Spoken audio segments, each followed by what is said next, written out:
Halo, assalamualaikum warahmatullahi wabarakatuh. Ketemu lagi dengan saya Adi Putra Adiasa. Kali ini kita akan membahas tentang relasi dan fungsi. Ini adalah materi matematika untuk kelas 8 atau kelas 2 SMP semester 1 berdasarkan kurikulum 2013. Oke, ya, kita langsung mulai aja pesan ini. Kita mulai dari pengertian relasi. Ya, di sini saya tuliskan relasi adalah hubungan tertentu dua himpunan yang berbeda ya. Dua himpunan yang berbeda. Saya tuliskan hubungan tertentu di sini karena memang ada syarat-syaratnya walaupun relasi misalnya lebih besar satu atau kelipatan dua atau orang-orang yang menyukai buah tertentu. Nah, itu adalah relasi. Nah, relasi hubungan A dihubungkan dengan anggota himpunan B. Ya, oke, langsung kita contohkan ya. Ini A, B, C, D ini saya tuliskan. Kemudian yang B ada 1, 2, 3, 4. Oke. Ini dipanahkan ke kanan. Nah, ini dipanahkan. Ini bisa lurus, bisa miring. Tergantung dari atau aturan yang dipakai. Nah, untuk relasi ini tidak harus semua terpasang. Ada yang kosong, ada yang dihubungkan. Ini perbedaan relasi. Bisa dipasangkan semuanya, atau ada salah satu yang kosong. Ini relasi. Ya, ini ada panahnya di sini.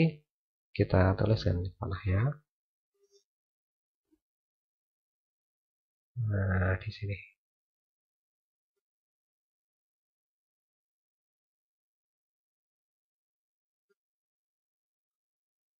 Ya, di sini saya tuliskan panah-panahnya. Ini menunjuk arah A, himpunan A ke arah himpunan B. Ya, ini pengertian dari relasi. Ya, jadi aturan tertentu misalnya himpunan B 2 lebih besar dari A, atau mungkin B adalah kelipatan dari A, atau B lebih besar dari A, atau lainnya ya. Nanti tergantung aturannya seperti apa, kita tinggal mengikuti dan memberikan arah panahnya ya. Kemudian yang kedua, fungsi atau pemetaan ya.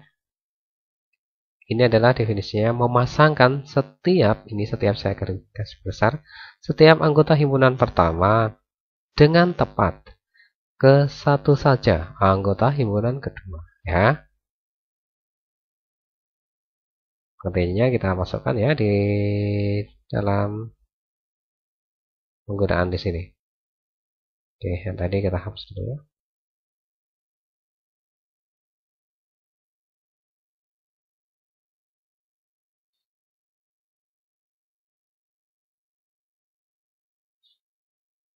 Nah, ini satu anggota A tepat diarahkan ke satu anggota B.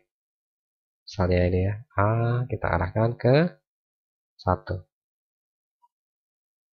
Kemudian B kita arahkan ke 2 boleh, 3 boleh. C ke 3. D ke 4. Nah, ini kita bisa amati semua anggota di A. Nah, pengertian awal tadi setiap anggota, artinya satu-satu semua dari setiap ini punya pasangan terhadap B. Ya, ini diarahkan ke B. Kebetulan ini B anggotanya 4 dan ini A juga 4. Nah, sekarang kita buat A anggotanya 4, B anggotanya 5. Nah, ini apakah merupakan fungsi atau tidak? Atau jika menunjuk ke satu titik, bisakah fungsi atau tidak? Nah, gini.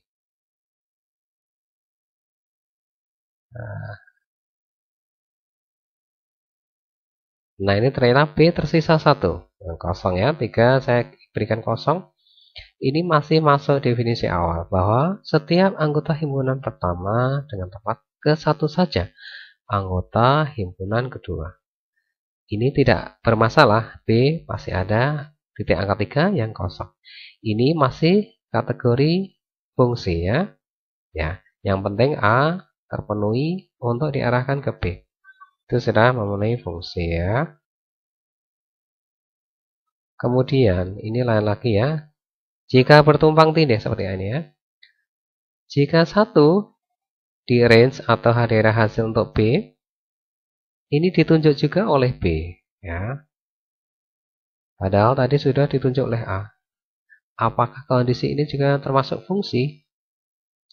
Jawabannya adalah iya, karena masih kriteria awal, yaitu fungsi adalah memasangkan setiap anggota himpunan pertama dengan tepat ke satu saja anggota himpunan kedua. Nah, ternyata ini ada tumpang tindih yang di himpunan B. Ini masih termasuk kategori fungsi. Oke ya. Ini saya kira pengertiannya udah bisa ditangkap. Wah, yang penting kita fokus di A. Bahwa semua itu artinya setiap anggota-anggota himpunan A adalah punya pasangan terhadap B. Terlepas B-nya itu tumpang tindih atau tidak. Gitu ya. Atau B-nya ada yang tidak ada pasangannya, tidak bermasalah. Ya. Kemudian ini grafik fungsi. Grafik fungsi bisa berbentuk grafik dengan menghubungkan noktah atau titik sehingga berbentuk kurva. Nah, ini kita buat aja. Kita cek di grafiknya ya. Dia sudah siapkan grafik Cartesius. Nah, ini misalnya 1 dihubungkan dengan 2 ya.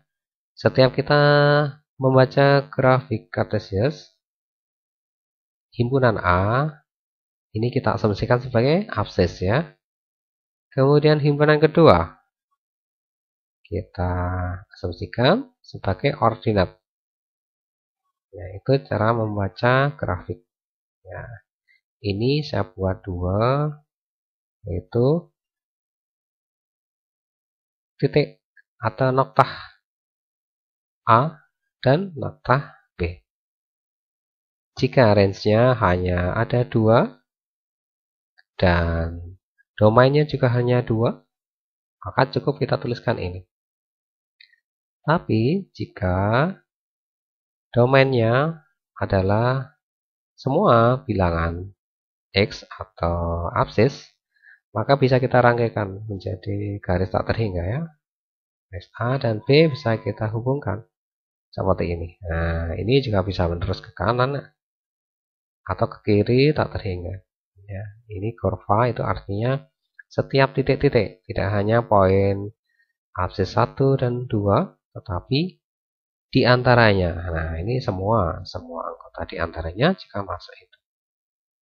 Ya, ini penggambaran grafik fungsi. Kemudian selanjutnya korespondensi satu-satu. Ini adalah jika syaratnya ya. Jika anggota himpunan A dipasangkan dengan satu himpunan B. Dan semua anggota himpunan B mendapat pasangan dari satu anggota A. Nah, ini kayaknya fungsi dua arah. Jadi kalau fungsi dua arah, syaratnya anggota himpunan pertama adalah mendapat pasangan dari anggota himpunan kedua. Begitu sebaliknya, anggota himpunan kedua mendapat pasangan dari anggota himpunan pertama. Nah, ini saya tambahkan syarat lain yaitu NA atau jumlah himpunan A harus sama dengan jumlah anggota himpunan B. Ya, karena syarat untuk korespondensi satu-satu harus sama pasangannya ya. Nah, seperti ini kita lihat ini. Jadi korespondensi satu-satu jumlah himpunannya harus sama ya. Kemudian tidak boleh tumpang tindih, ini harus tepat satu. Nah, sekarang saya ubah ini jika ini ke sini, ini ke atas, termasuk korespondensi satu-satu kah? Jawabannya iya, karena ini tidak tumpang tindih. Kalau tumpang tindih seperti ini, nah ini bukan merupakan korespondensi satu-satu, hanya terkategoris sebagai fungsi saja ya. Tapi kalau kita geser sini, ini menjadi korespondensi satu-satu. Oke ya, demikian ya. Cukup jelas. Jika ada kurang jelas, silahkan ketik komen. Terima kasih sudah mengikuti, semoga bermanfaat. Assalamualaikum warahmatullahi wabarakatuh.